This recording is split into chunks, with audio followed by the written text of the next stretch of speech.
السلام عليكم ورحمة الله وبركاته. عندنا اليوم للعناية بالبشرة قناع سوته موسي وفعلا جدا يصفي البشرة.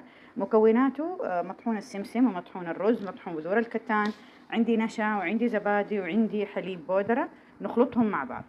حنحط ملعقة أكل، بس الكمية هذه حتكون يعني كبيرة لأكثر من شخص، نعملها مع بعض. نحطها ونخلطهم بالزبادي طبعا.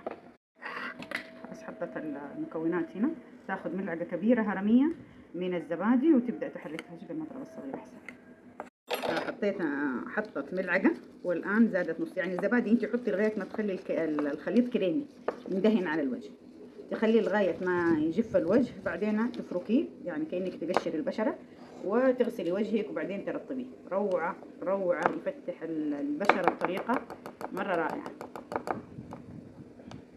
هذه قبل حطينا، الآن تلبس قلبز ونشوف بعد. حطيناها وغلفناها بقلبز بلاستيك. شوفوا ما شاء الله، حتى السواد يروح من اليد.